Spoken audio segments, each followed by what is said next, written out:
Good morning. Welcome to the October 10th open session for the Carroll County Commissioners. And as we always like to do, we'll start with Pledge of Allegiance and a moment of silence. I pledge allegiance to the flag of the United States of America and to the republic for which it stands, one nation, under God, indivisible, with liberty and justice for all.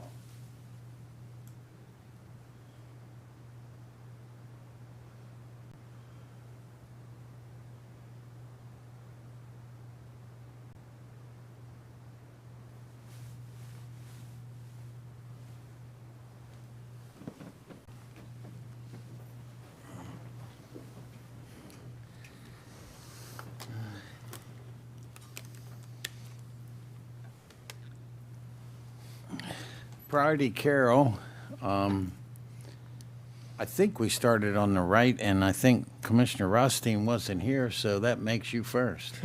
Okay. First and foremost, things that are happening around the world, we seem that they're so foreign, but they touch us in so many ways.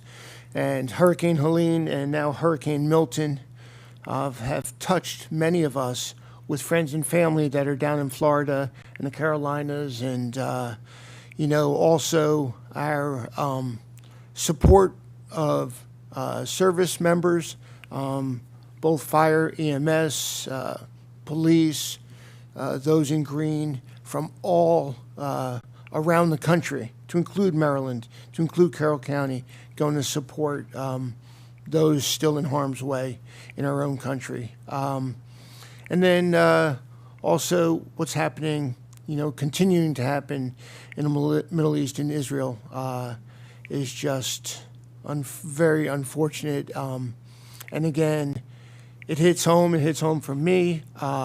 It is in the middle of the high holidays. Yom Kippur starts tomorrow night. And so I'm wishing everyone a good and healthy fast, and to continue to think of all of those in harm's way, and may the next year be in a much more peaceful environment for them and their families. This week I did go to a Shock Trauma Visitors Board. It's always interesting with Shock Trauma Board. You have you have many of the jurisdictions on the board, and then some senior businessmen and women, along with the shock trauma staff from Dr. Scalise on down. And they share what their initiatives are in shock trauma. An amazing number of folks from Carroll County that are supported through the shock trauma system. We would be in such a world of hurt here in Carroll County and in Maryland and in the United States if shock trauma did not exist. So very proud to participate and humbled to be near these folks. We did have the meeting with the secretary and his team of housing department, community health, housing, and the others will share more about that with their direct interactions with. Oh, there you go. That's what's her name? She is a representative for Congressman Rupersberger. Yeah. And yeah, it's a rose amongst two very old thorns. But anyway, but the others will share more about that visit, and it was a very, very fruitful visit, and great discussion. The last thing to share is Commissioner Kyler and we were forced to go to a ribbon cutting for Live Hydration down in Eldersburg. And Live Hydration, it's a rough life. You got to, cut ribbons and say good things about folks that are coming into the community. But then you also have to be forced to try out what they have. And I can tell you, I could have probably stayed there for about an hour plus. I started hearing Commissioner Kyler snoring, so I was like, okay, time for me to get up. But But welcome to Hydration Live, or Live Hydration Spa, to Eldersburg and into Carroll County. And with that, I will pass it to my right. And Yes. surprising, they have doctors and nurse practitioners Yeah. on staff. It's Yeah. a lot more than just Commissioner Rothstein sleeping in a chair. It's what IVs. It's IVs, Yeah, right? it's all kinds of stuff. So Are they open on New Year's Day by any chance? actually, there's a They have large hangover cures. there's a large part of it that is for hangovers and rehydration, and it is nurses and nurse practitioners that are providing the services. But yes, they do have a service for those like you, Mr. Burke. So I got to ask, Commissioner Kyler, did you bring your own pillow or did they provide that to They you? had it. The pillow was in the chair, and I guess some people use it. They, as soon as Commissioner Rothstein walked up, they took his. I didn't want that Mine, pillow. I just laid on my lap. Yeah, no. So, yeah. Yeah, no, I didn't bring my own. Okay, what's You, up? you know, the two of you could be like the odd couple, right? You got, Commissioner Vigliotti, it's your turn. thank you, Commissioner Kyler. Keep it going. So I'll first of all, I want to associate myself with all of the comments that Commissioner Rothstein made about everybody in the South who's been affected by these hurricanes, between Hurricane Helene and now everything going on in Florida. My prayers are with them. And I also want to express my prayers for Israel. My prayers remain with them. They're our closest friend and ally in the Middle East, and they continue to fight for their survival, and they remain in my prayers. So very briefly today, I just want to talk about Secretary Jake Day's visit from the Department of Housing and Community Development. First of all, I want to thank everybody from the municipal, local, state level, federal guests, Celine Steckel, Denise Beaver, and everyone who had a hand in putting together yesterday's visit. Here are some photos from the beginning of the day where Secretary Day toured Tawnytown Crossing, which is an affordable housing community in Tawnytown, where to be a resident, you have to be able to demonstrate that you make so much of a percentage of the median area income. So in other words, you're not just living in the place, but you're actually earning money, and you're also taking advantage of services that the county offers to get yourself on your feet. Commissioner pay qualify us? I can find out. And so the young woman here, Kat, and her daughter Paisley are shining examples of the residents who live in this place. She had been homeless prior to this. She'd been in and out of different places, and the ability to have a solid place to be, plus taking advantage of the services the county offers, has allowed her to be in a place where she's able to have a stable environment, where her daughter's able to have a stable place to grow. And she's fully preparing to take the next step. She's increasing her education. She's really getting herself together. And these are exactly the kinds of success stories that make our county what we are. And of course, later on in the day, we had a joint meeting with Secretary Day and his staff members, and other elected officials and other members of his staff. And I'm sorry, I'm making Chris jump around with all the photos. I'm sorry, Chris. But so, what I really respect and appreciate is that all the questions that we and members of the community had for Secretary Day and his staff, they were honest answers. They were straightforward, and they were substantive. They weren't just kind of pushing us off and saying, "Okay, well, we'll check." I mean, if they knew what they were talking about, they would share the information with us, and if they didn't, they'll get back to us. And so I really do appreciate that. And then the last thing I'll mention about Secretary Day's visit, kind of as a side note almost, is that. It's always interesting to host out-of-county visitors in the county, because I find that, whenever I do, whatever roads we drive down, whatever towns we walk through, whatever side visits we make, no matter how many times I've been to these places before, it's like you're seeing them for the first time. You have a sense of appreciation and recognition for the beauty and warmth of the place that we call home. And it's, for us, it's as much as a reminder about the place that we live in as it is a welcoming for the people who are visiting us. And that's it for me this morning. Well, Commissioner Vigliotti, I want to say this really quick. I have to say that was glad I actually rode the bus up to Tawnytown and got to see the highlights up there. Tawnytown Crossroads, that was incredible.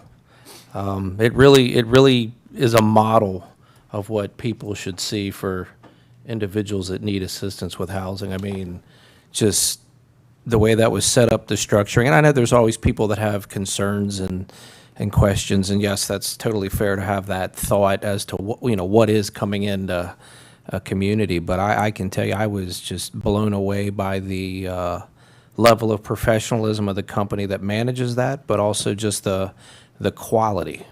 And I think, for anyone that's dealing or having to work through the challenges of housing, I just thought that was exceptional. So it was great to see a really great, bright, shining star in your side of the county. I was very impressed. Well, thank you for those kind words. Myself, Commissioner Kyler, and Commissioner Rothstein were at the History Day event at Exploration Commons. There's myself with Judge Getty, who was in attendance at one of the speakers.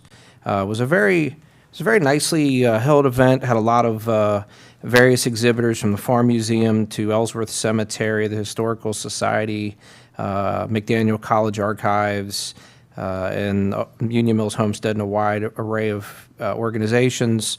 It was just very well attended.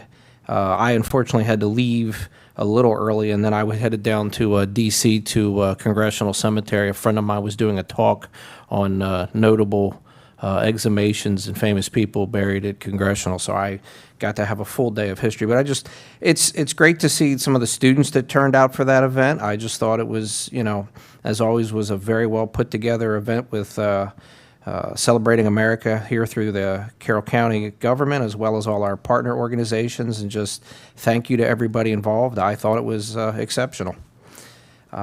Also, another neat piece of history that was recently discovered and put out, the folks involved with Ellsworth Cemetery have been working for the past 14 years, scanning the property with GPS and GPR scanning, and the assumption was they assumed there'd be maybe 200 graves within the cemetery property. They've now discovered 705. Wow. Which is unheard of, and there's belief that there could be even some more that they've yet to find on the outer perimeters, so they're still working on that, so we'll see where that goes. But that was truly shocking, I think, to everybody involved, including the company that did the work. They've never seen that amount of burials within a cemetery, and it's an incredibly small plot of land. So great to see the history uncovered, and I know they're working diligently to try to see who they can match up to figure out who and what families are buried where. But just interesting how history just, turns up and when you least expect it. Also wanted to give a shout out real quick to a couple local entities. We've got Triple J Transfer, Local Homestead Products, and Jet Septic and Plumbing Services. As we've all been very aware of all the storms going on in the South, these local businesses got together and decided to reach out and have the community assist, and they've been filling containers and taking things down to help those in need. So absolutely fantastic. As we all know, we're really joined as a community when, whether it's us or others, need assistance. So it's just absolutely wonderful to see that, and I just wanted to give a shout out to them on that real quickly. Another piece I wanted to bring up, some news that has been, it's been a fight for this individual, but Tom O'Farrell, which many people may recognize that name from O'Farrell's auction for a number of years. Tom unfortunately just passed recently, was someone that had been fighting with cancer for quite some time, and was just, even through all the challenges, was just somebody that was very steadfast and very positive, and was always somebody that was a very polite and nice person in the community, and kind of viewed everybody as a friend he just hadn't met yet. Definitely the O'Farrell family is one that's known in Carroll County. His father was a state senator at a time, but I just wanted to give my condolences to the O'Farrell family. Also, just want to mention real briefly, don't have a slide for this, but as both Commissioner Rothstein and Commissioner Vigliotti mentioned, the worldwide issues we're facing. And I know, sometimes we get, I hate to use the word distracted, but I think people have a tendency to, it's not happening to me, and they kind of, it's in their thoughts and then it's gone. But, October 7th was the attacks on Israel, and we still have 97 hostages held, with 64 believed to be alive. 33 they have confirmed as deceased, and of them, 7 are Americans and 3 Americans have been killed. So, we need to be as aware as possible and diligent in understanding what's going on, and recognize that just because it's not happening in our immediate world doesn't mean we shouldn't be paying attention to those issues and concerns around the world. And last but not least, I'll mention real briefly, yesterday we did have Secretary Day and his staff here in Carroll County. Was with Commissioner Vigliotti in the morning, and then we came down to Westminster. We stopped at the Westminster Rescue Mission and got to hear some of their current undertakings and what their plans are. It's quite impressive to see where they're headed. Stephanie Haley mentioned the women's home that they're working on in progress. Also got to see their campus, which was incredible to see, and just it's just a great opportunity to interact and see what people do and accomplish in our community working together. It was just absolutely impressive to see the area they have, the food distribution they're doing for the community in need. Just truly impressive. And then, of course, we had lunch at Covalent Spirits, which is the distillery here in Westminster. The Sherwood Distillery closed in 1970, so this is the first distillery we've had back in the area since 1970. That used to be the Westminster was a car property previously. So as a kid, I would walk by this interesting-looking building and always wondered, boy, that'd be great for something. And amazingly, Jen and her husband, Drew, had the foresight and fortitude to take a property that needed a lot of love and a lot of assistance and turn it into what it is. So I know the Secretary was appreciative to see some of the economic innovation for utilizing older properties. And it was a good lunch. And then obviously we all had our joint meeting here in the afternoon. And I think it was a very good day. I had a number of people asking me what my thoughts were on a number of topics we discussed with the Secretary and his people. And I think there's going to be some good progress that's going to come out of this for the people of Carroll County. And I just greatly appreciate him taking the time and his staff for coming up and interacting with the people of Carroll County. And that's all for me. Thank you. Thank you. Commissioner Garin. Good morning, Carroll County. Before I begin, I just want to clarify something. You mentioned that Ellsworth Cemetery, they had 200 recorded graves but discovered 500 more? Yes. That's a shocking number. And that's It's important exceptionally work. a shocking That is number. important work, identifying graves, honoring those people, at least recording the fact that they exist. That's amazing. I'll be brief, just a couple quick announcements. A reminder to everybody, driving around in the morning, in the afternoons, watch out for those kids at the bus stops, watch out for the kids going to and from the bus stops, watch out for mom and dad walking back and forth to the bus stops. I think a lot of kids don't use crosswalks anymore, so I've witnessed a couple scary moments. And a reminder about the bus stops. Just when you see that bus starting to slow down, just stop. I still see cars and I still see drivers panicking, and they're really not sure what to do. Should I try to make it or not? Just stop. It's only going to be a quick stop, so don't worry about that. And this evening, South Carroll will host Winners Mill in football, and my understanding that it's senior night. So congratulations to all those seniors, and that's it for me. Thank you. And I'll touch on a couple of things. I think one commissioner or another has covered everything. I do want to mention, we have a regular open session that's going on now, and then we're going to adjourn and do a closed session, and then there's a work session at 1 o'clock on the solar site design stuff. So we've got a lot going on today, and you're welcome to all be part of it. Mr. Gordon mentioned Saturdays celebrating American history, and there was also a prize drawing for the kids.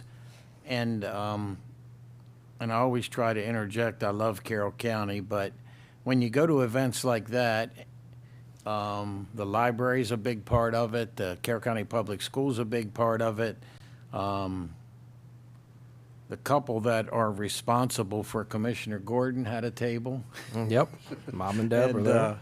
And they do a lot of historical stuff, and your dad has some very, you might not think so, some very good dry jokes. No, he does. He really does. It's a long line of that in my family. My grandfather was good at Yes, that yes, yes. So they were there, and you said Judge Getty spoke. Yep.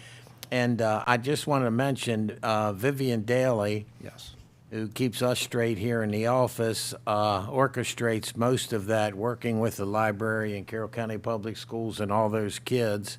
And she did let Commissioner Rothstein and I draw tickets for the prizes, and people laughed at me like they normally do, but I closed my eyes and drew from the back because I didn't want anybody to think I cheated in any way. But yeah, it's just a great event, and it shows, like I say, the library, the public schools, everybody coming together, some great tables to see some history. We had cabinet on Tuesday, and that's always great to hear what all our departments are doing, what's going on. And one of the things going on, everybody's prepping for our bond rating, and it sounds like an aggressive trip. It's packed in a little more than last year's was, but it'll work. I went to an Ag Center board meeting, and it's great to see that group out there and everything they're doing. And it's a very diverse group, and it's a good meeting to hear the 4-H and the Farm Bureau and the Ag Center and what everybody's doing. And they're doing a great job with that building. And there's a lot of varied functions and events that happen in that building, and it was interesting, and I think they minimized the damage, but if you've been in the arena there, it's pretty big, and of course 4-H fair was there, animals all over the place. They got a couple cleaning entities to look at cleaning the entire building. I think the lowest quote they got was $30,000 to clean the building. Wow. So I think they used their sweeper and some employees and some volunteers to try to minimize that cost. But it doesn't surprise me. That's a very big building, and there's some very formal events in there, and then there's bull riding and boxing and the 4-H fair. So again, another great example of something we have in Carroll County. Secretary Day, everybody's mentioned it. I just want to mention we did say we had staff there from at least 3 of our elected officials in D.C. We had some of the municipalities there, the city of Westminster. I went later in the day to Habitat for Humanity, had a fundraiser out at Hammer and Ales. They were there, and like you guys have already alluded to, they asked some questions about grants and development and et cetera, and Secretary Day had some staff offer them like 4 possibilities, and we'll talk to you later to help you with it. So it was a great meeting, and a lot got done. Went to the ribbon cutting, and I do want to thank Commissioner Vigliotti and Commissioner Gordon for covering us on the bus trip and the tour, and even drinking distilled liquor for us. Oh, we didn't do any of that. It was a work day. That allowed Commissioner Rothstein and I to sit in massage chairs, so thank Right. you Exactly. for that help. We got to take care of our senior citizens. Thank you. Ooh. Thank you. Last Thursday, I went to a high school reunion. We ended up with 32 classmates, and that was great. And I'm not sure where it is, and we're not responsible in any way whatsoever. We were at the Full Moon, which is a great place, and we had a great event. And Saturday or Sunday, I forget which day, they had an electrical fire, and they keep saying they're going to reopen pretty quickly, but I know they had to chop through the roof at 2 different locations. It's a fire does a lot of damage, and of course our volunteers and our paid people got out there and helped them out. Last night was a solar hearing at Exploration Commons. It was for the site on Sullivan Road. And where a representative of the county commissioners is allowed to co-host the hearings, whether they're virtual or live. This one was live, and I was surprised you are allowed to testify virtually, but nobody did. But there were a number of people there testifying, very good testimony. Again, you got to love Carroll County. And there was a farmer there that is probably the third generation at least that has farmed that 40 acres on that property that's going to lose 20 acres of it to a solar field. And a lot of neighbors, and some talked about the view, and the one guy, it kind of puts it in perspective, because we heard when we were going through this that nobody owes you a view. Well, he said, we moved here to Carroll County, we bought right across the road because of the beautiful view. And he goes, just think, what if you went to Ocean City and bought something oceanfront, and they decided to put a wall up and you couldn't see the ocean anymore? You know, he said, maybe they don't owe it to us, but that's why we're here, you know? So it was interesting testimony. And Chris is probably listening. I haven't talked to him yet, but in close this morning, we talked about possibly you being able to put all those hearings, I think they're all on YouTube, on our website, so people can see what happened at the hearing. It's good information. The solar company gave a presentation, their attorney talked, and it's not question and answer, similar to our comment. They didn't time them, but one of the ladies turned around and said, there's a lot of lawyers here, and there's a couple people from the solar company. I do need to ask you, which ones of you live in Carroll County? And I think they all looked at their desk and didn't want to say much. And the judge reminded them it wasn't question and answer.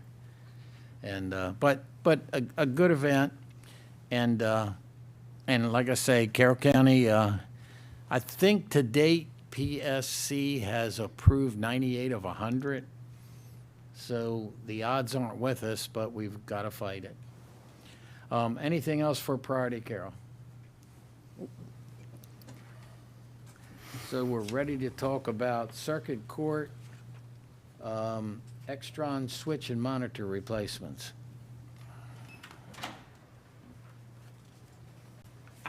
Good morning. Good morning.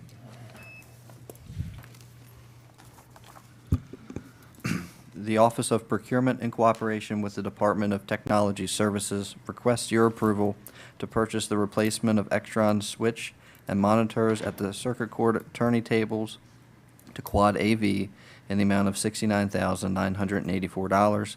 This purchase will be made via a competitively bid term contract that was awarded to Quad AV. The amount is approved in the FY25 budget, and no additional funds should be required. It's pretty simple, Commissioners. This is a replacement of equipment that's about 10 years old. Very important to the cases when the trials go on. The lawyers need to have a monitor sitting right in front of them so that they can easily see what's being shown. The big screen sometimes is too far away to get to the details that they need to look at. And I have other people here if you have any questions that you might have about the use of it. Motion to approve the purchase of Extron switch and monitors replacement at the circuit court attorney tables to Quad AV in the amount of $69,984. Second. I have a motion and a second. Any discussion or questions? All those in favor? Aye. Opposed? Thank you. And now, some of you are going to be here a while. We want to talk Diamond Security Awareness Training.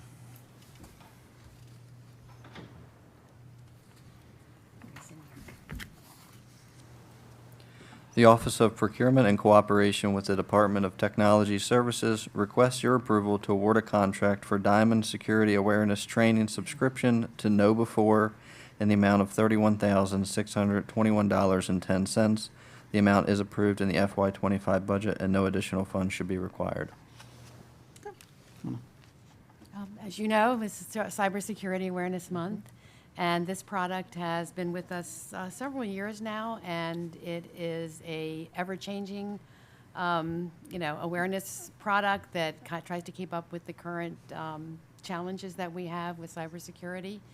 I think that it's helpful. It gives us a lot of data to know how we're doing, which is also really important, so we can know where our weaknesses are and where our strengths are. And thankfully, I think we have a really good group here in Carroll County. They're very aware, and they're very good at letting us know if they get phishing emails and things like that. So it's a good product.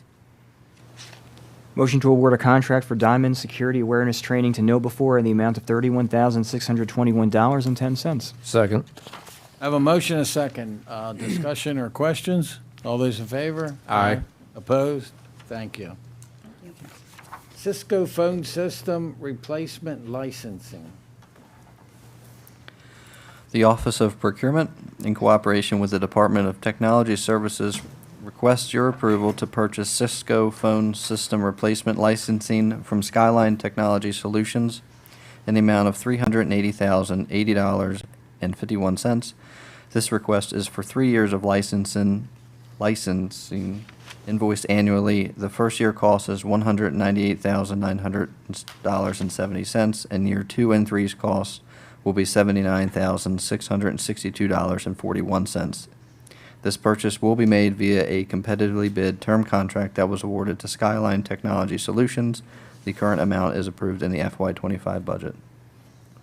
Commissioners, I have with me today Mr. Sixton Cadell from the Networking Division that can answer any questions. Just to let you know, this item and the next 2 items are all about the replacement of the phone switch here in Carroll County. Our system is how old, Sixton? 9 years old, 9 years old, so, and it's no longer supported by the manufacturer.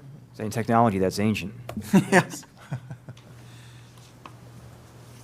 Motion to approve the purchase for Cisco phone system replacement from Skyline Technology Solutions in the amount of $380,080.51. Second. I have a motion and a second. Any discussion or questions?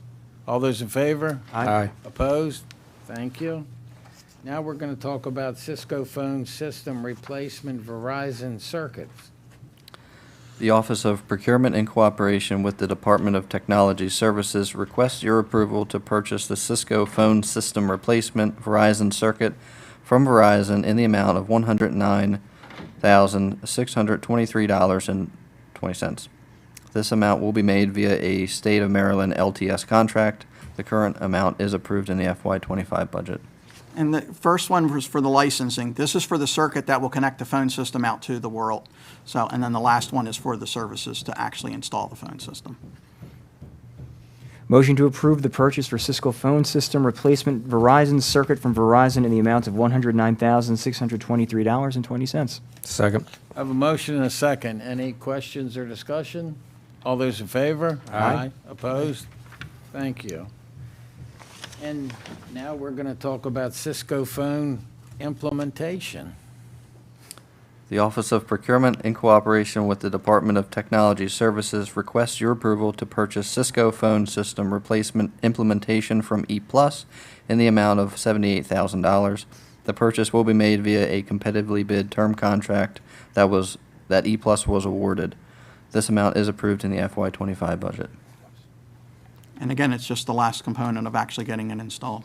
Motion to approve the purchase of Cisco phone system replacement implementation from ePlus in the amount of $78,000. Second. I have a motion and a second. Any discussion or questions? All those in favor? Aye. Opposed? Thank you. Thank you. Thanks for spending some time with us.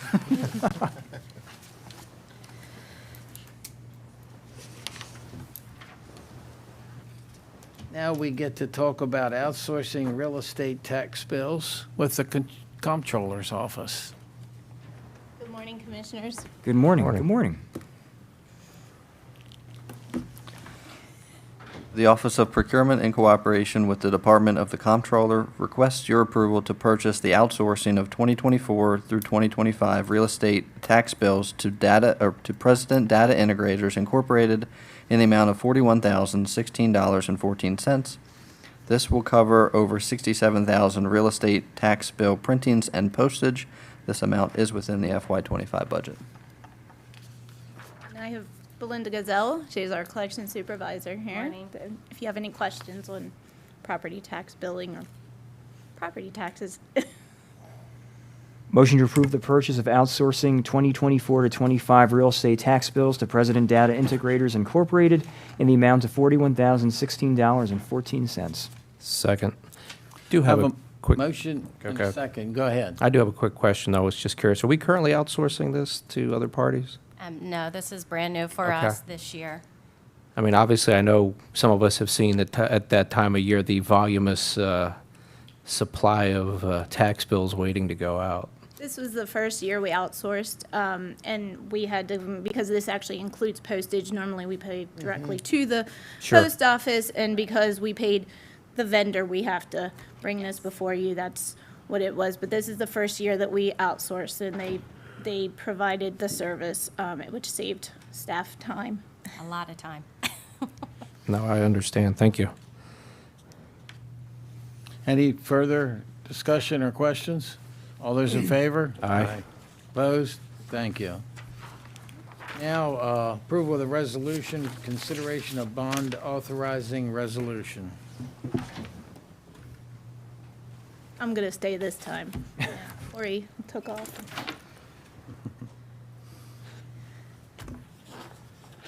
Good morning. Morning. Joining me today is Mr. Dave Gregory. He is with our bond counsel, McKinnon, Shelton, and Henn. We're before the board this morning for our annual process as we lead into the bond financing. We are scheduled to hold a bond sale on November 21st, and your action today would be to consider the resolution, which would authorize the issuance of that $30 million of new bond financing. This would finance multiple projects. In your packet, I've included a list of those projects. This would be all reimbursing what has already been spent on those projects. In addition, the resolution also authorizes $6.5 million worth of taxable bonds for the Hampstead Fire Company to fund their newly built firehouse, and this was authorized with an intent to reimburse prior to that. We'll be advertising the bond sale in the first few weeks of November and holding, like I said, holding the bond sale on the 21st of November. And at that time, we'll be back in front of you with the award for that sale. So I'll let Mr. Gregory speak and walk through the resolution for you. Commissioners, good morning. Morning. Pleasure to be here with you. This resolution being presented is in form and content that is customary for the county's consideration. It includes bonds to be issued for the projects that Mrs. Hobbs described. We will also be authorized under the resolution to distribute a preliminary official statement to market participants in order for the market to consider the purchase of the bonds on the bond sale date.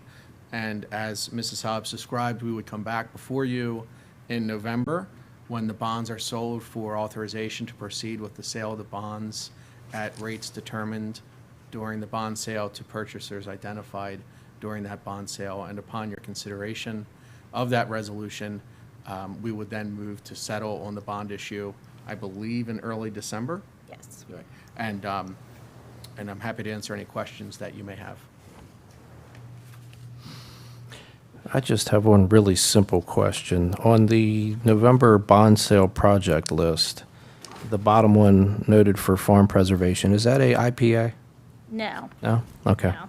This is just some of the normal funding for the ag preservation project that was passed through the budget. Okay.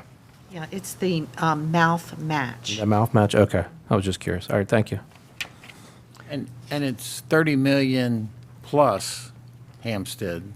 Yes, that Isn't it? Hampstead will be a separate taxable issue. The 30 million will be tax exempt issue for the county, yes. Motion to approve the bond authorizing resolution is presented by bond counsel. Second. I have a motion, a second. Any further questions or discussion? All those in favor? Aye. Opposed? Thank you. Nice seeing you. Thank you. Thank you. Thank you. Now to the Planning Commission. Development allowances for residential development.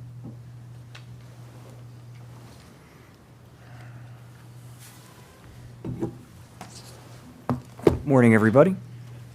Morning, Commissioners. Morning. Let's see.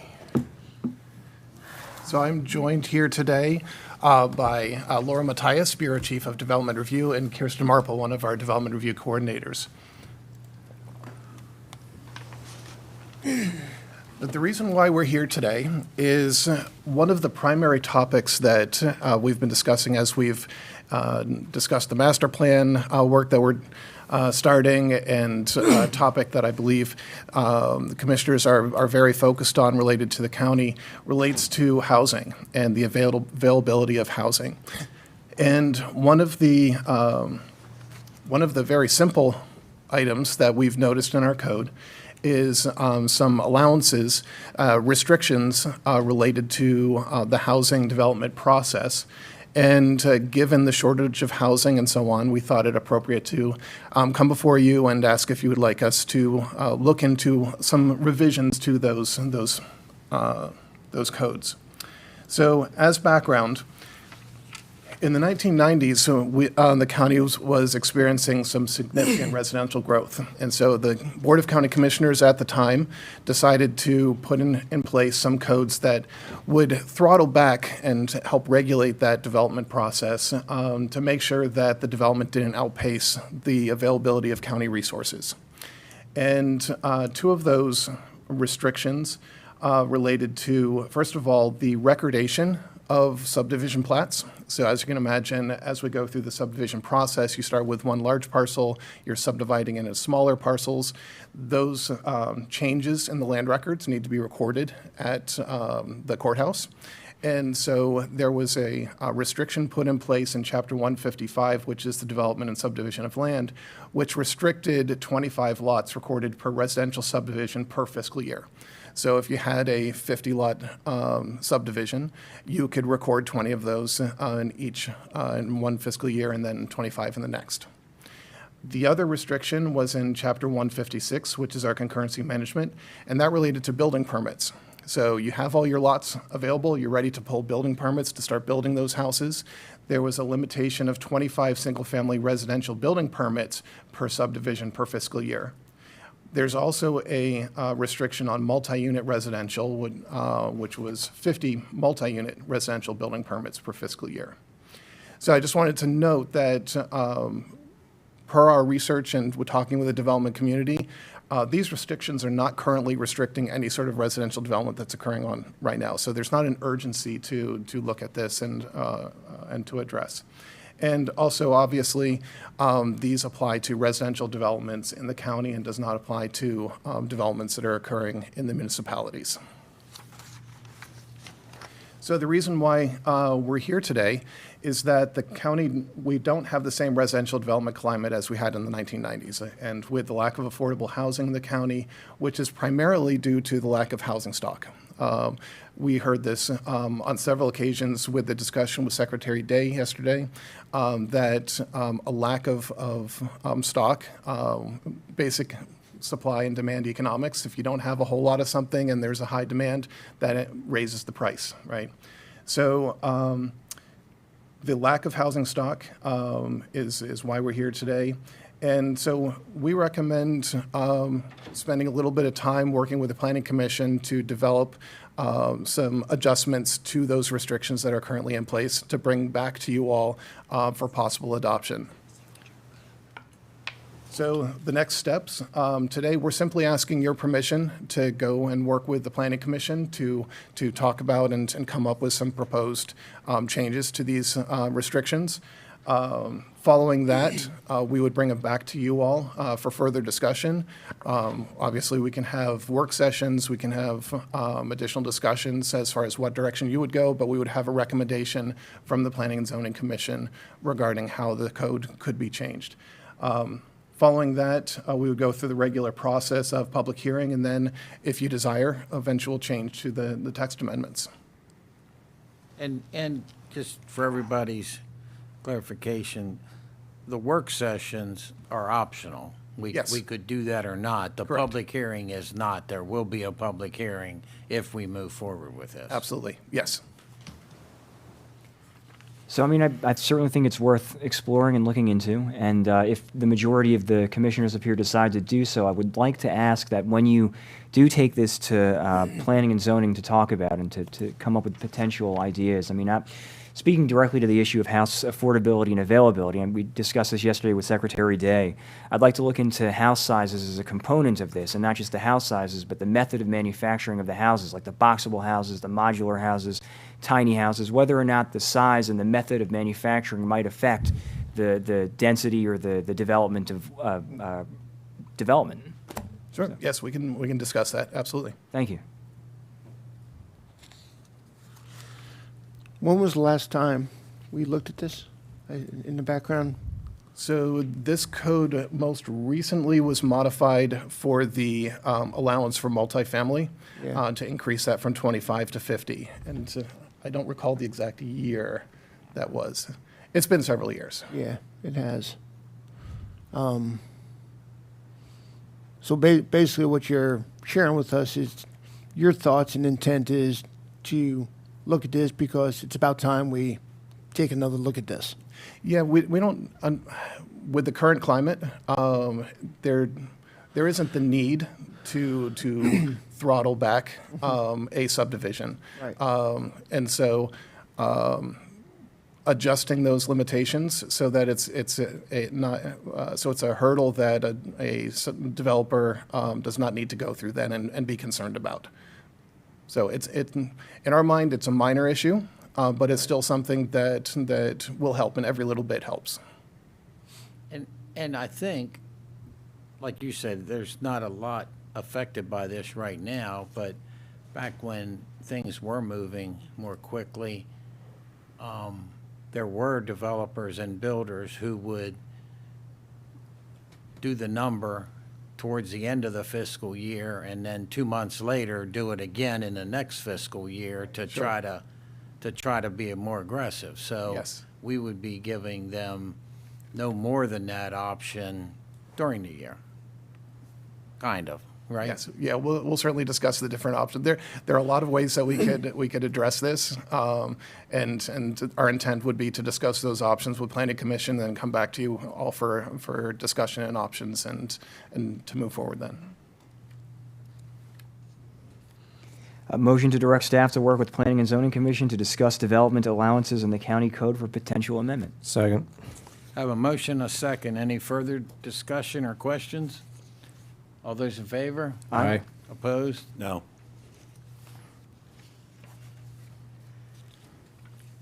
Now we want to talk about the proposed creation of Chapter 161, Development Rights and Responsibility Agreements.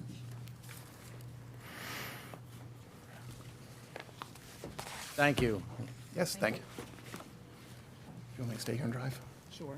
Okay. 24 slides. Yes. You're changing helpers. Yes.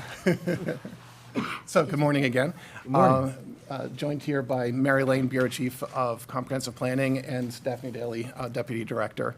So, over the past few months, we've been discussing the concept of a new chapter of County Code, Development Rights and Responsibilities Agreements. And Mary is going to step us through a very brief review as to where we are, and then we are here for further discussion. Thank you. And this will be brief because 2 weeks ago is when you held the public hearing. So I'm just going to do a real quick recap on what DRRAs are and where we are in the process. So again, we've been here a few times to talk about how this is a negotiated agreement between a local government and a developer for the purpose of establishing conditions under which the development may proceed, which is valid for a specified period of time. A key element of the DRRA is that the laws and regulations concerning the use of the property, including density and intensity of development, in effect at the time of execution of the agreement, remain in effect throughout the development of the property. And then the property is not subject to subsequent changes in planning and zoning. Regarding why you would have a DRRA, it provides the developer with stability in land use regulations for duration of the project, and usually these are for larger projects, which is built into our proposed ordinance. Lower risk could incentivize these large-scale, multi-year development projects. The community may get additional benefit based on the negotiated agreement, and the local government can still change regulations if they are health, safety, and welfare. So this is where we are. We began this in April. You sent us to the Planning Commission to look at this issue. They studied this over 5 meetings between May and August. We came back to you in August to set a public hearing. The public hearing was held 2 weeks ago on September 26th, and the record was held open for 10 days. And the issues under consideration that are above and beyond the state law that the Planning Commission sent to you were the thresholds for applicability, the duration of the DRRAs, the role of the Planning Commission in the process, the public notification requirements, and a requirement for enhanced benefits. And you will recall the 3 people who testified regarding this, it was regarding the inclusion or not inclusion of enhanced benefits. So that is where we are today for your discussion and decision.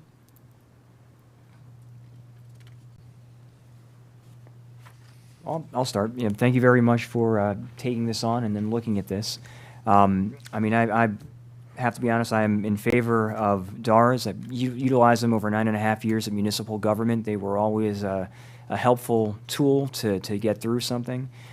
They provided a level of stability, and with respect to something like enhanced benefits for the community, they ensured that developers were not just going to come in and do something and leave, that they were going to actually have to demonstrate an appreciable contribution to the community in which they were going to be setting up. So I think that these are especially over a certain threshold, these are a very good option for us to have. And I think it's also important to mention that it would have to be a mutually consenting set of parties to this, including the county, and that we certainly could reject developers' desire or inclination to want to do one of these if we felt that it wasn't right for the county. This is not something that mandates that every time something comes up, every time a development comes up, we have to do this. This is the option if we're looking down the road and it meets a certain threshold and we think it's going to extend over so many years. I think, I guess a question would be, for me, the way that the DARA itself would be discussed and negotiated. Could you walk me through that? Yeah, so if a developer proposes that they would like to initiate an agreement, the proposal would be reviewed by county staff as far as whether it meets the thresholds and discussed as to whether we would even entertain having a discussion. Then when it comes to negotiation, that would be assigned to the county administrator to assemble a team, most likely staff, to review and discuss with the developer, kind of work out the details, but then those would be brought before the county commissioners for final review and discussion and decision as to whether to proceed with the agreement. So the committees that would be formed, I mean, could we make it a requirement that their meetings that they have are done in public, that they are open, the discussions between the committee and between the developer? So at the conclusion of the process, the final discussions between the county commissioners and the developer to iron out the final details would absolutely be an open session. The initial discussions between the developer and the county, those would typically not be an open session type of discussion. So the thought being that whatever is decided on ultimately comes before the Board of Commissioners for Yes. final approval. Absolutely. At which time all of that is public and open to discussion. Yes. Required public hearing? Yes. Yes. If I could also just add, there is a provision for the Planning Commission to discuss and provide some recommendations on these, so that's another public interaction, public comment opportunity. So there would not be a standing committee, the county administrator would pick or appoint staff each time it happens.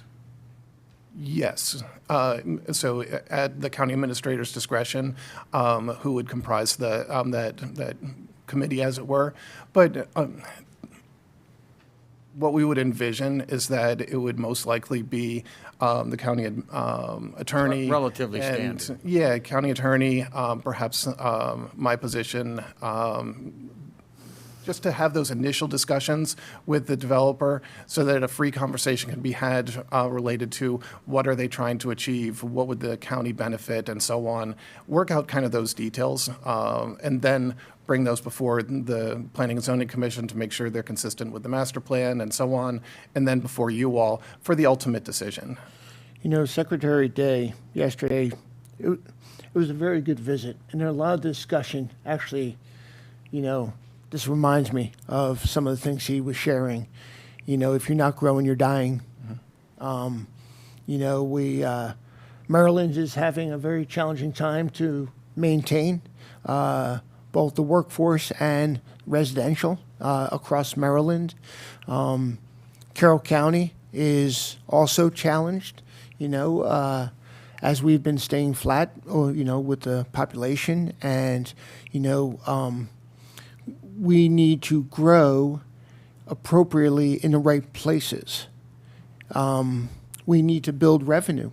You know, these are the facts that exist in order for us to not just maintain the services that we deserve in our county, but to develop the services that are, you know, directed to us, that we've put into play, like our fire EMS, like the schools, like, you know, the things that we deserve in our, when I say we, our community. If we're to do that, we need to look at projects that are significant, that will bring significant revenue into the county. We have to look at, as we did last budget, you know, deliberations, our tax rates, and you know, a balance between all of it. Putting something like this on the table doesn't mean we're going to use this. Half of the counties in Maryland have something like this on the table, and it doesn't mean that they use it. So my concern is if we do not put the opportunities for us to consider, you know, out there on the table, then we are not going to move forward, and it's going to go right back to what Secretary Day shared. If you're not growing, you're dying. And, you know, I don't know how we're going to fund the services. Everybody's got good ideas for more things. You know, we cannot use our capital budget over and over again to balance our operational budget. This is a tool that should be considered. So, I mean, that's from day one. I've been saying this. I've been consistent in saying this. Just because it's there doesn't mean it should always be used. But if it meets certain thresholds of consideration by us up here on the dais, to then direct our county administrator to establish a team, you know, to work with whoever that developer may be, I think just makes good business sense for our county and our community. So that's my thoughts. Can we look at 161.003 petition? E, the petition shall include a copy of the proposed agreement. Is that agreement, is there going to be a county-generated draft? And I recognize each one could be slightly different, but how does that agreement get developed if the petitioner's going to do it or the county's going to? So typically, and this is standard language in all the other DRRAs that we looked at, It is the petitioner that provides the initial proposed agreement, and that's the document from which the team Okay. works. So Okay. So they would Starting furnish it, and then the county would have to approve it, or change it, or negotiate it, or Negotiate whatever. In G, the county governing body shall first review the petition. Who is that? that is intended to be you, the Board of County Commissioners, and that is something we would probably want to change. We've been told before this gets finally incorporated into a code, that should probably say the Board of County Commissioners. But that is the intent, because that's In the definition section on the the front definition page. section. It says Yeah. that, but there's really no reason not to just call it the Board of County Commissioners. Okay. Again, and this then- draft was from another code that it wasn't as clear. And then, Very first. I requires them at this point in time to do a community meeting. Yes, that is something that came out of the Planning Commission. It was from, I'm trying to remember which other code. Another one of the codes had that requirement. So that's a pre-step, as Daphne said, it will be discussed in public at the Planning Commission, and then there would be a public hearing. But this is even following submittal, so you know something's actually been accepted, but prior to the Planning Commission Yeah, discussing so this it. isn't the public hearing that's No, going to no, this is happen an later. extra This is a step community that the Planning meeting. Commission is recommending be put in, that at least one other code had in there. I believe it was Howard So County. when in this process has the county administrator set a committee of staff? As this is happening, when does that happen? So the petition is submitted, it's accepted by, so then the administrator would bring it to you to say, yes, go forward and begin negotiations. Sometime between that point and the Planning Commission meeting, this public meeting would be held. That's my So understanding. the agreement obviously would be reviewed by legal, but not really reviewed by you guys yet. So it could change, be negotiated during the process after that? Yes, and that would be one reason for getting the community input. So they would have their proposal, since they're Yeah. the ones that submitted it, take it to the community. That's on them, too, that they would be, the applicants shall conduct the community meeting. That would not be staff. They would get the input, come back, and the team, whoever it is, would negotiate, bring it to the Planning Commission, and then bring it to you eventually. Okay. Thank you. I vaguely understand it now. It sounds more complicated than I think it would be.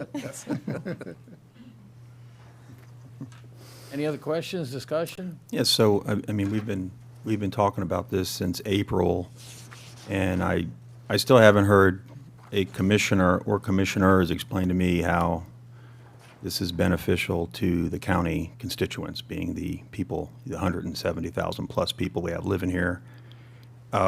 My concern about this is that DRAs might look good, but in practice, they tie the hands of future boards, planning commissions, and staffs to adequately address any number of anticipated issues that may impact a future project, such as overcrowded schools or inadequate local or state roadways, all of which we have here, or even environmental regulations. So, having gained all these, with the DRRA, having gained all these approvals, they no longer have to be responsive to citizens and staff concerns. And I understand we had a couple weeks ago, we had some folks speaking to us about the risks involved with development, and hell, it is speculative and risky, but that's not executive or legislative branch's job to eliminate or minimize risks.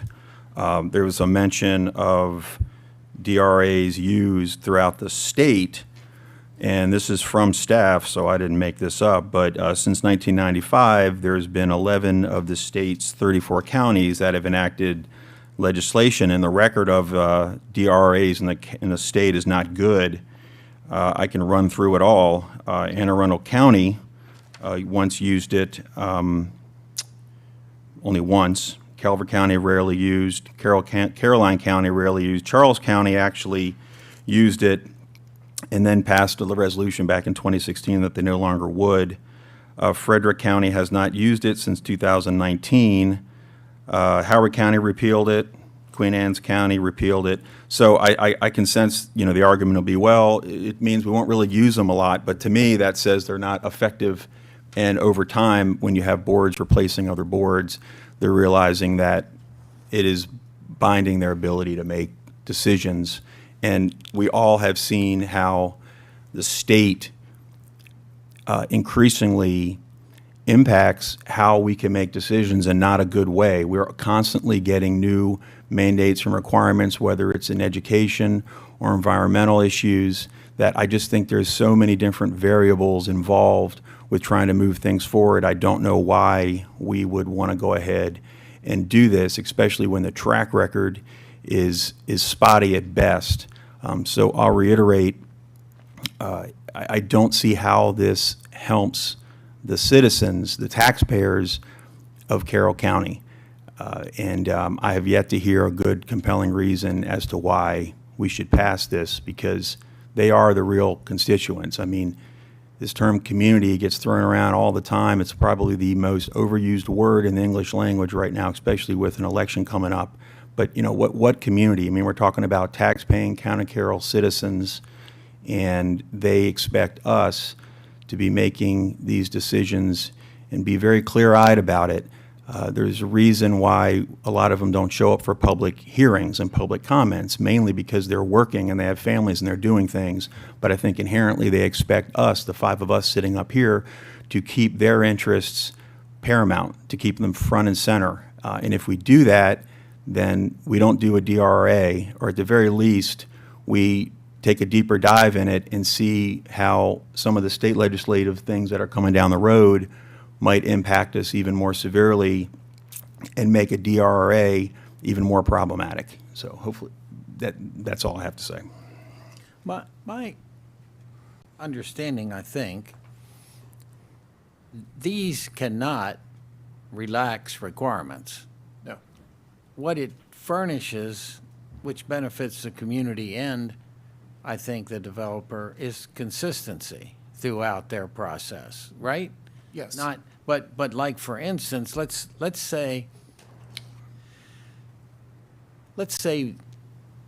in a month we make concurrency stuff, school population, et cetera, not required. If I've already signed one of these, it's required for me because I've already signed it, right? Yes. Yeah, and that's what it does is keeps changes going on while I'm processing it from affecting me, but not, it doesn't let me get out of any requirements. Correct. Is that Yes. right? Yeah, so I believe that when we started this whole process, we gave some background as to what the impetus of the state law that enabled this legislation was for. And the reason why it came about was that Maryland is what's called a late vesting state. So what that means is that the rights of a developer, as far as the codes that they are required to follow and so on, they get kind of locked in place, and things can't be changed on them when they put shovels in the ground. So all the way up until that point, as they're working through the development review process and so on, if legislation changes that changes the rules for what they're working on, they can be held to those new requirements all the way up until the point that they're putting shovels in the ground. And so it was that recognition back in 1995 that's why developers requested this enabling legislation to give them some assurances that as they're working through a very large project like this, which could take many, many years to put together all the design plans and get all the permits and so on, that the rules wouldn't be changed on them because of changes in legislation. So that's really the driving force behind the ability of giving this tool to municipalities such as ourselves, is to set those, to allow these agreements to be put in place so that a developer knows, if this agreement is in place, exactly the rules that they're going to be playing by for the next 5 years, 10 years, however long it takes them to get through that process, to then they're starting to put shovels in the ground.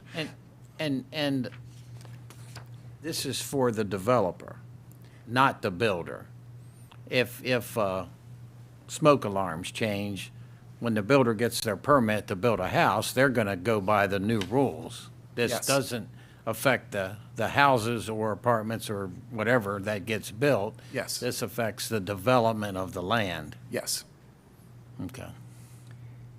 So, and then if you go to section, or 161, section .007 and .008, you talk about termination of the agreement or amending the agreement, so the potential is there for that. I certainly understand and take to heart the concerns that Commissioner Guerin has raised, absolutely. And I think I can address a couple of the points you've raised. First of all, concern that the DARA would, maybe give the developer more, or like a freer range about what they could do. As long as the code, it has to be consistent with the code. And one of the issues that we did run into in Tawnytown was that the code for development in Tawnytown had a lot of mays, right? May do this, may do that. And so when it came time to negotiate a DARA, there was a greater degree of flexibility that you would have. I mean, our code is relatively straightforward, so I'm not so concerned about a deviation from our code as far as that's concerned. And as far as the trade-off, why this would benefit a citizen, dealing with this at the local level again, if a developer really wants to get into a DARA, it's because they're going to be assured of a sense of stability and continuity over time. And there were a number of projects that far exceeded the terms in office of any of my previous fellow elected officials that I had served with. And what the DARA does is it also gives the governing body that consents to it the ability to get more out of the developer. And just to give you a couple of examples that we dealt with in Tawnytown, parks, public spaces, pet parks, larger sidewalks, lighting.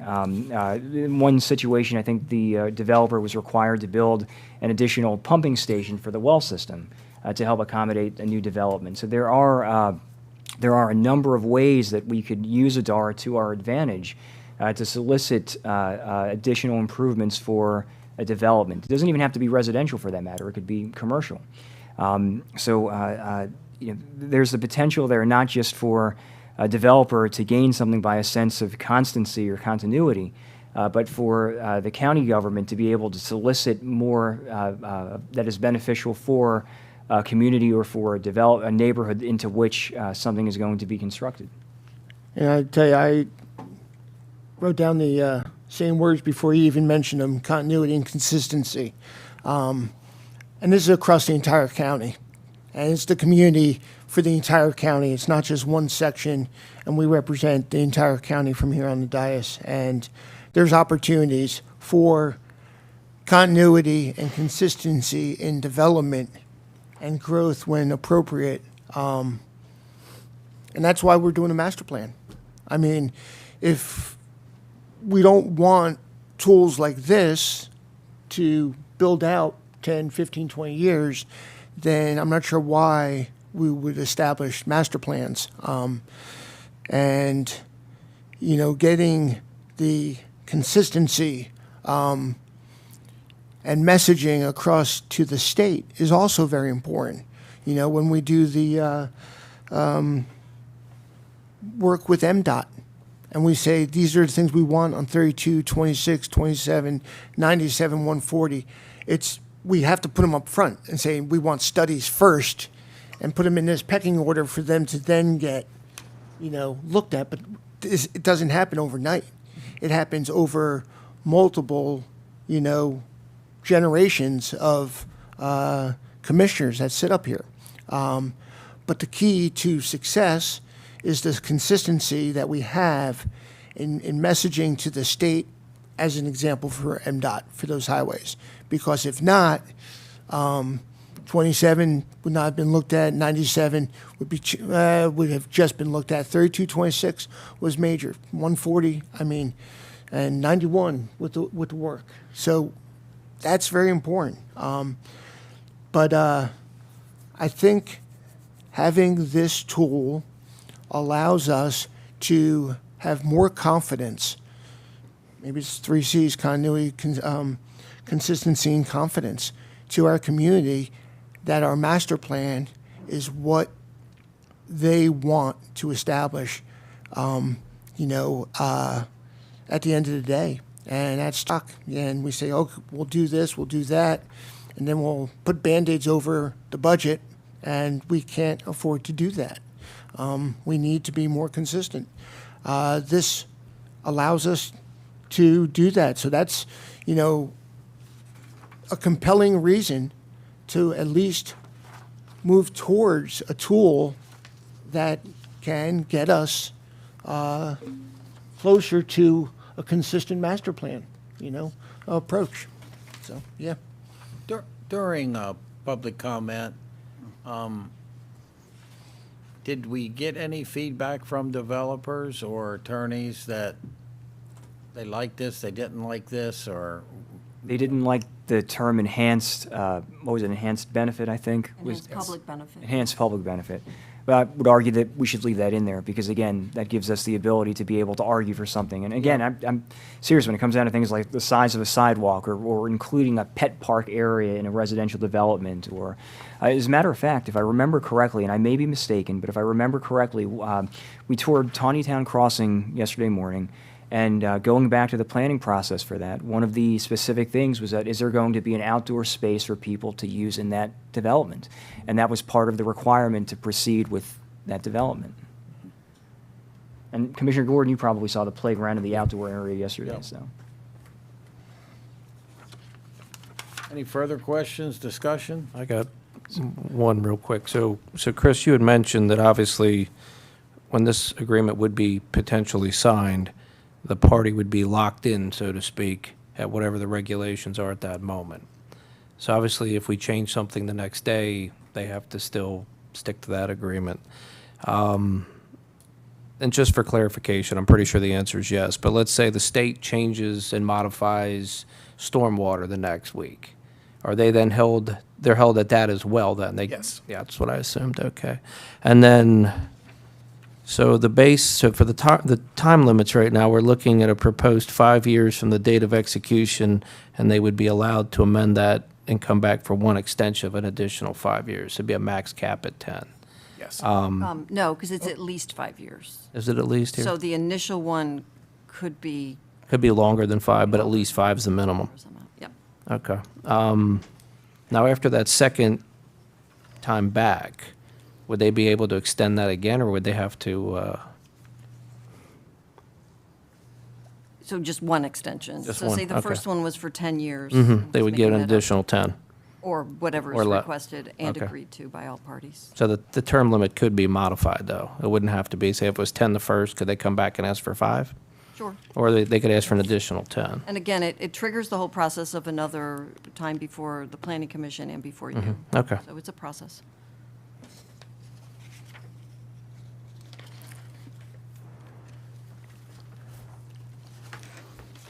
Any further discussion, questions? I'll make a motion to approve the proposed amendment creating Chapter 161 of the County Code. I'll second it. I have a motion and a second. Any further discussion or questions? So again, I appreciate some of the comments, but, ensuring consistency and safeguarding against, deviations to plans wasn't a concern that I brought up. So just a few moments ago, we discussed, increasing the recorded lots from 25 to 50, just discussion. I mean, we've had discussions about our adequate public facilities ordinance, which for me constitute a weakening of some of those safeguards, in particular, school construction projects and whether they have to really have a shovel in the ground or not before, development and growth can proceed. And then we're having a conversation about this. And so, I mean, if this board's message to the county is that we think the panacea to revenue growth and sort of economic prosperity in the county is going to be building more residential homes, I hope that's really not the case, because you're wrong. That's not going to do it. You increase property taxes, yeah, you have people moving into the economy and paying income taxes, but the cost associated with it, if you can show me an algorithm where we come out on top, sure. It needs to be a multi-pronged approach, and I'm always a little I always find it interesting when we think that, you know, I mean, unless these houses are just going to be available to Carroll County citizens, we're not really looking at the real reality of housing market and economic growth. And without trying to sound crass or uncaring, I mean, I don't feel like that it's my job as a Carroll County Commissioner to try to find places for other people in the state to live in Carroll County. My commitment and my commercial and industrial, I wish we put that same amount of effort into looking at those issues as we have some of these other issues that create residential growth. And I think we've intimated that to the staff already. So let's have that be the next big discussion about how we can increase commercial and industrial. And we have studies and surveys that back that up.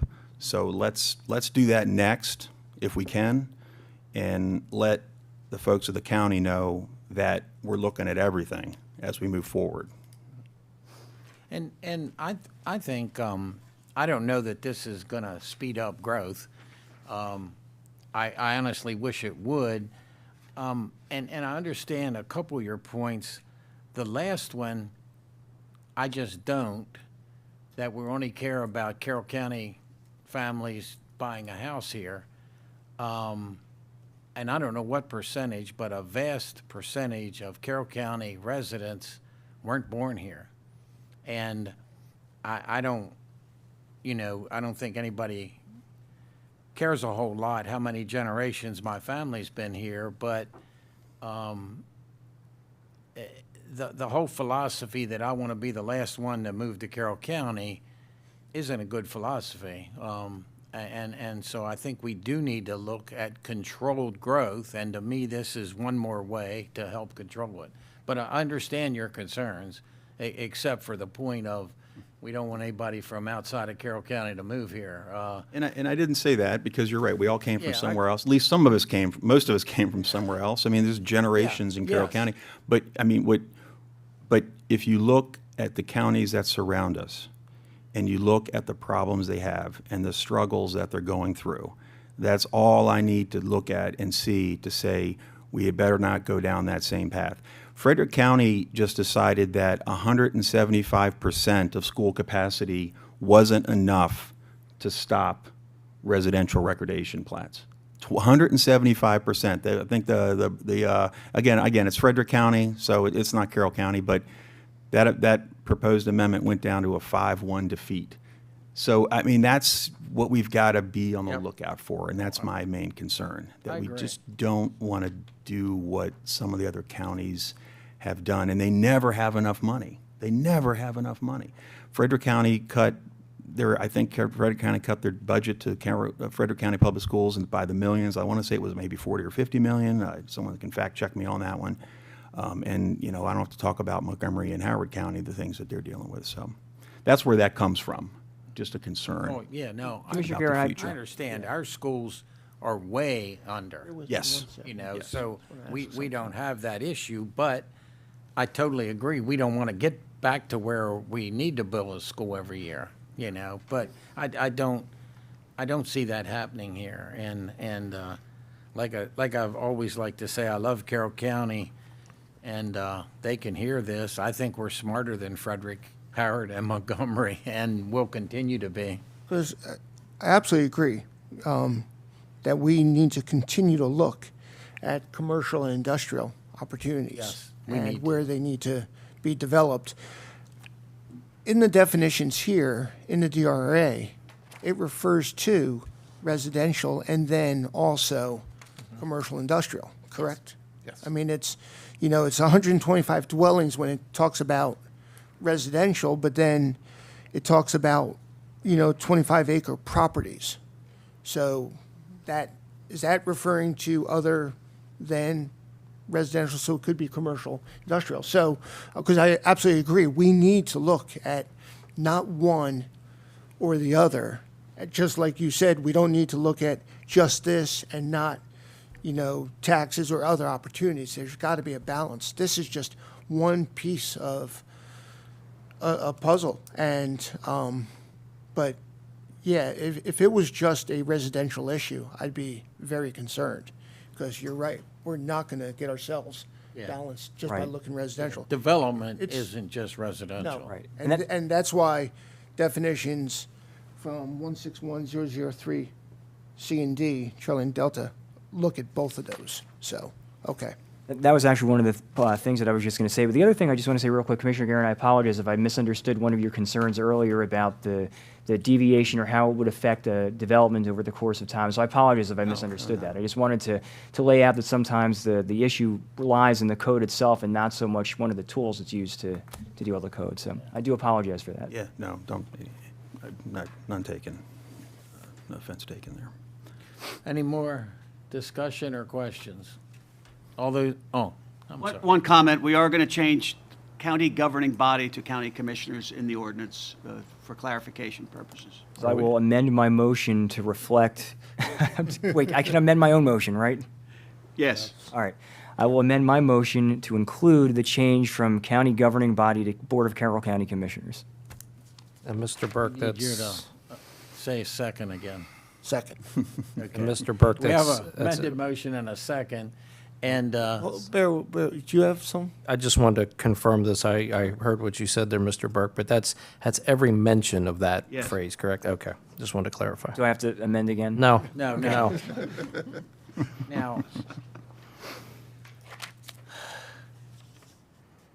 he made an amended motion. He didn't make an amendment, so we can vote one time, correct? Yes. We don't have to vote on for an amendment, and then he amended the motion. Okay.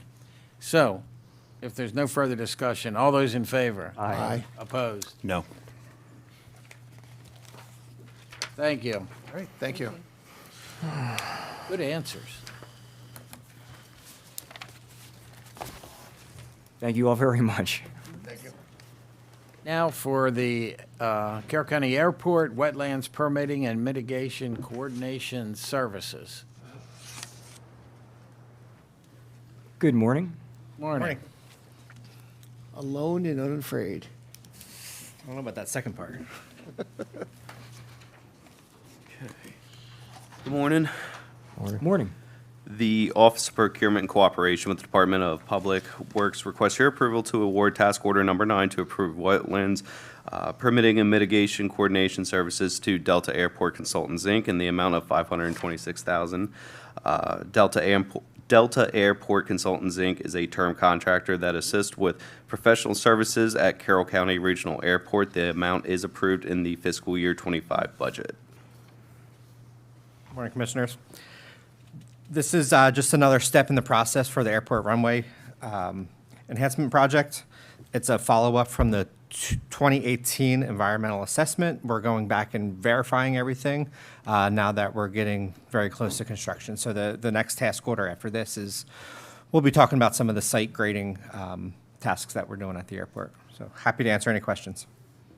So, as a term contractor who's been working on Carroll County Regional Airport, this amount is essentially negotiated, Yes. and it's a not to exceed? Yes. And are we paying a certain percent of this? Yes, just like all the other task orders for the airport, the FAA is paying 90%, Right. and we're paying 10%. So is this 526, 100% that we're paying up front, and we will get reimbursed 90%? I believe so. Yeah, That's 95. typically that's how how it it usually works, yes. Wasn't it 90% and 5%, and we were only 5? Yeah. Yeah. That's, Or, Not on the soft costs. oh, okay, so and- not on design or engineering costs, gotcha. Yeah. On the construction or land acquisition, that was, but not on this? Yes. Okay, gotcha. can we, for in the future, have that breakdown on these sheets so it's clear that, the total cost is X, X plus Y, we're paying X plus Y, but we're getting Y back, That should be in the, I don't know what It papers is- they receive. Yep, it it's is in the in the background briefing. information. Oh, it is. On the- So total yeah, it says task order it is has last 523. two lines. Bottom of the second paragraph. Got it. I just apologize. wondered, and because it's soft costs, I thought we were only paying 5%, but there's some Yeah. costs. The MAA It is in there. used to participate in the soft costs, but because of budget issues, they determined they cannot afford to participate in the soft costs. That was several years ago. I'm not sure how many, but find it out. was a little while ago. Yeah, gotcha.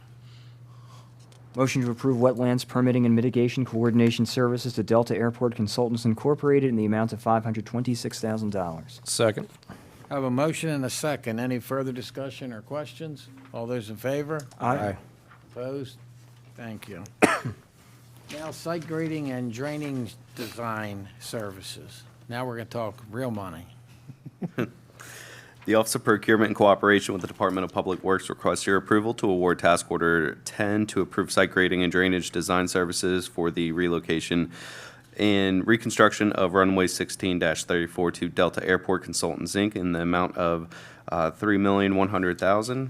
Delta Airport Consultants, Inc. is a term contractor that assists with professional services at Carroll County Regional Airport. This amount is approved in the fiscal year 25 budget. Thank you. Yes, so in addition, we're going to be working in parallel with the wetland study. We're going to start going for a site grading plan for the runway safety enhancement project. This task order is $3.1 million with Delta. Again, FAA is covering 90% of the costs. We're covering 10% of the costs. Really big site. You know, what this is going to get us is our grading-only plan approval. So this is the first big push, and you're going to start seeing some work, and we'll probably start getting some phone calls now. So, yeah, if you have any other specifics on this task order, So please let this me know. is actually shoveling the ground? Yes. Yeah. Time has come. What, do you have an idea on the time frame of this design? These packages are said to be submitted May 26, so we're looking at about a year and a half for the approval, and then we're going to put the grading package together in two phases. So the second one's in May 27. Paid, and I'm not going to hold you to an exact date, but when do you anticipate this project actually being done? I mean, where they literally just turn over the keys to the airport authority? What year are we talking about here? We've been estimating 10 to 15 years Okay, from now. all right, didn't expect it to be that long, but, okay. A lot of work. All right. Motion to approve site grading and drainage design services for the relocation and reconstruction of runway 16-34 to Delta Airport Consultants Incorporated in the amount of $3.1 million. Second. I have a motion and a second. Any further discussion or questions? All those in favor? Aye. Opposed? Thank you. Thank you. Thank you. Thanks. I'll be flying my car about that. Now, emergency notification system.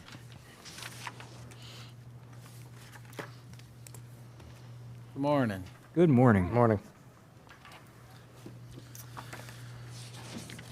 Okay. The Office of Procurement in cooperation with the Department of Public Safety, Emergency Management requests your approval to award the renewal of the Carroll Alert Emergency Notification System to Everbridge in the amount of $63,659.60. This purchase will be made utilizing GSA contract. The amount is approved in the fiscal year 25 budget. Good morning, Commissioners. Morning. Morning. I have with me today Assistant Emergency Manager Jacob Hill. So we can provide you a little bit of background about this. Since 2015, this is the system that we have used for our emergency notifications. So that's the Carroll Alert system that you might see rack cards and things out and about.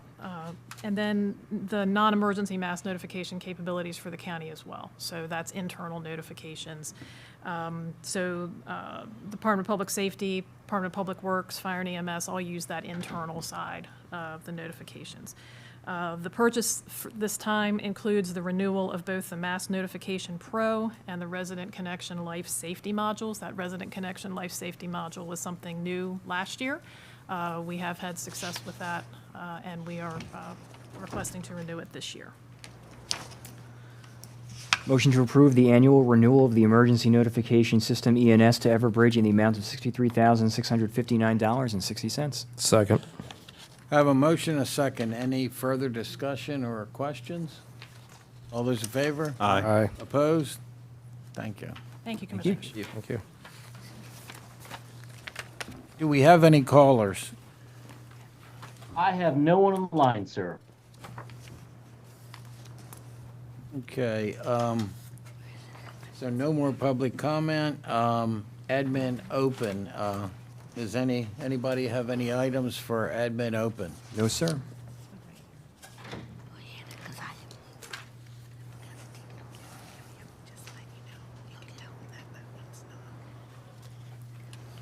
So we're ready for agenda review.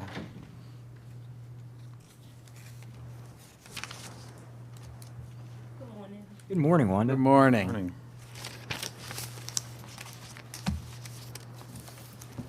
Okay, Monday, October 14th is Columbus question. Day, and the offices are closed. Tuesday, October 15th, Planning and Zoning with Commissioner Gordon, Veterans Advisory, Commissioners Gordon and Kyler, Farm Bureau Annual Banquet Meeting, Commissioners Gordon, Kyler, and Vigliotti. On Wednesday, Mako Legislative Initiatives, Commissioner Kyler, Mako Interim Meeting, Commissioner Kyler, Carroll County Community College, Commissioner Kyler, Lineborough Manchester Lions Club, Commissioner Kyler, Emergency Services Advisory Council, Commissioner Guerin. You sure you don't want to go full straight on that one and just? Yeah, review should segment? we have you in here for St. Louis? Oh, you could put, me, St. Louis, BMC. Tuesday? Yeah, Tuesday, Wednesday, Thursday. Tuesday, Yeah. Wednesday, Thursday. Yeah, Yeah. BMC. Yeah, that- Baltimore Metropolitan Committee. And you can give her the details. Yes. Yeah, but yeah, I think you are representing us, right? Yeah, I'm on the board. and the taxpayers of Carroll County, Absolutely. yes. Thursday, October 17th, closed admin, 9 a.m. open session. Priority Carroll has the National Community Planning Month, Economic Development Week. Item 2, Child Support Administrative Cooperative Reimbursement Agreement. Ethics Amendments. Approval to submit application acceptance of a federal continuum of care grant. Approval to submit application acceptance awards for Family Self-Sufficiency Program. Change of sentence within the administrative plan for Department of Citizen Services, housing legislation changes, and distillery building update. Public comment, agenda review, admin open. Friday shows nothing. Saturday shows North Carroll Community School Proclamation, Commissioner Gordon. And it's Commissioner Gordon's week for the podcast. Any other changes to that week? The next week, Monday, October 21st, Carroll Community College Foundation Scholarship Reception, Commissioner Kyler. Tuesday, October 22nd, Heidelberg Materials Community Council Meeting, Commissioner Vigliotti. On Wednesday, Rec and Parks Meeting and Luncheon, Commissioner Rothstein. At 7 p.m., Carroll County Public Library Board of Trustees, and that one's at the headquarters in New Windsor. Right. And typically I would go to those, but I'm not, I gotta double check my schedule to see if I can, so I'm not sure if I can make that Which one. one is this on? Okay, Thursday? Wednesday, 7 p.m. double check, and if you can, that's great. I missed mine because of a conflict when it was in my area. Maybe I can cover you. Well, you don't have to, I mean, if Yeah, check and see if you can. If you can, that's better, because it's your area. On Thursday, Chamber of Commerce Annual Membership Meeting at 8 a.m., Commissioners Gordon, Guerin, Kyler, Rothstein, and Vigliotti. full house. And that makes our open session start at 11 a.m. And under Priority Carroll, Friends of Library Recognition. Circuit Court Extron Switch and Monitor Replacements didn't. That should be, yeah. We just that did was that. from That, so today. that Yeah. gets deleted. Mineral Hill Recordation Exception, comment letter for Westminster annexation, public comment, admin open, agenda review. There will be closed admin following that. And October 25th, Friday, Board of Directors meeting with Commissioner Rothstein, and on Saturday, environmental symposium at the Ag Center, Commissioner Kyler, and it's Commissioner Guerin's turn to do the podcast. Any changes or anything to this agenda? Thanks. Thank you. Now, we need a motion to recess, go into closed, and then come back to open session at 1 PM for a work session, So it's a correct? motion to close for public safety and land acquisition, Okay, followed by a recess until 1 o'clock. okay. Motion to close for public safety and land acquisition, and then to reconvene at 1 o'clock. Second. A second? Yep. Well, motion a second. All those in favor? Aye. Opposed? Thank you.